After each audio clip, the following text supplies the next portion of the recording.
Hello everyone, my name is Kira and today I will be covering the 5.4 banners in Genshin Impact. The banners are as follows. First phase will have Mizuki and Sigewinne, the mid-off of the century, and the second half will have Furina and Wriothesley. So without much further ado, let's begin.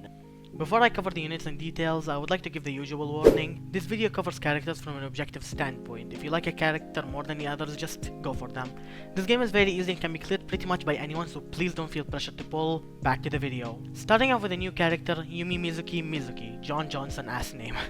She is an Anemo Catalyst who scales on Elemental Mastery. She has an on-field and healing, and her kit focuses on doing as many sword reactions as possible. If you want a more detailed analysis on her kit, I have another video on my channel going in depth. But I'll just make this quick and honest. She is gonna be a standard character confirmed by a live stream like 5 minutes ago as of recording this. Along with that, she's just not all that good. The only thing that changed from my video was that she got buffed, and even then she still needs constellations to actually beat out Sucrose, a much more flexible unit. And it doesn't help that we'll be giving Lanyan for free like literally in like tomorrow or after tomorrow as of recording. Another Anemo Catalyst who does Mizuki's job but mostly better. She has too many problems to list, but the biggest one is that she can't use normal attacks, which hinders her best synergies by quite a bit. In short, you're likely to get Mizuki through 50-50 losses or the standard banner selector in a year approximately. With her kit not being that amazing, you're not in a rush to get her honestly. But if you do like the character, she isn't bad in particular, just very replaceable. Moving on to the second unit, Sigewinne. She is a Hydro Bow healer whose kit mostly focuses on healing your team and providing very... You probably already have an idea why she's not all that good, but I will say this. She's not as bad as people say. She has heal just from her skill, which is only something Baiju can do. This is fairly valuable because a lot of healers generally need a lot of ER and are a pain to build. But at least with Sigewinne you can just slap HP and healing bonus pieces and that's pretty much it. Outside of that, she sadly has no merits, like at all. She only really fits into some Mono Hydro and maybe Taser teams, and even then she's very replaceable by much better and more flexible options in most cases. Even for Novilla teams where you think she's good, she ruins his passive, making her a much worse option than pretty much anyone else. She's only really a Furina bot who doesn't really fit into her best teams, funnily enough. Her value is further diminished by the fact that Shilonen and Baiju exist, both characters that work well with or without Furina in different teams and are fairly more flexible, even Baiju. So yeah, I don't need to speak too much on Sigewinne. If you like her, I guess you can go for her, but meta-wise, she's not all that good, honestly. Like, I can't see any situation where she's really worth your Jades. Jades? Gems. Primo Gems. I'm gonna keep that in a video online. With the first half out of the way, let's talk about the start of the patch, Furina. She finally returns into banners stronger than ever, and she's still the absolute best unit in the game. Furina is a Hydro support and the best one at that. She summons the Salon members who do off-field damage and drain your team's HP. Her ultimate buffs up your entire team's damage up to 50% if your HP changes enough, meaning it decreases or increases either through a healer or the HP drain built into Furina, or possibly future units, who knows. She does have a healer mode, but for the love of God, don't use it. It's not that good. It's not worth it, please.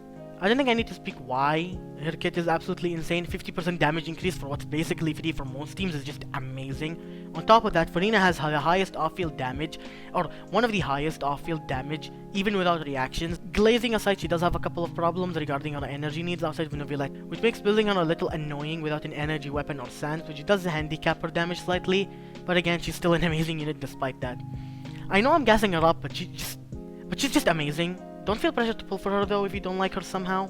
She is great and enables many teams and works in pretty much any team, but if you look at it practically, the DPS difference isn't big enough to make it like a make or break for most situations, right?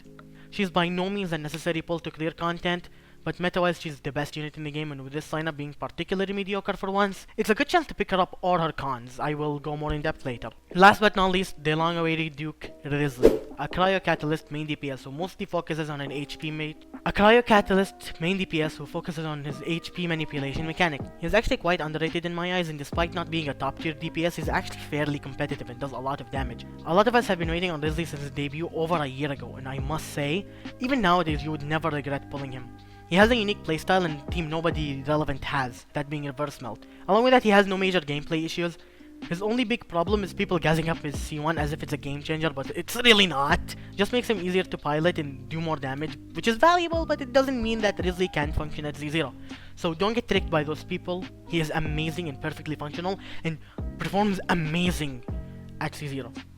If you like him, I would 100% advise you to go for him, but in the meta, he's not all that necessary, honestly. He is just another DPS. In conclusion, pull Furina. Just pull Furina. Like, if you like the other characters, that's fine. They're not completely horrid, but speaking from an objective standpoint, this is a good thing. because it gives a good chance for most people to pick up Furina or one of her copies. I generally wouldn't recommend getting character copies as advice, but honestly, the banner lineup is fairly weak outside of Furina herself, and it might be a better choice to just pick up Furina C1 or C2, or even her weapon.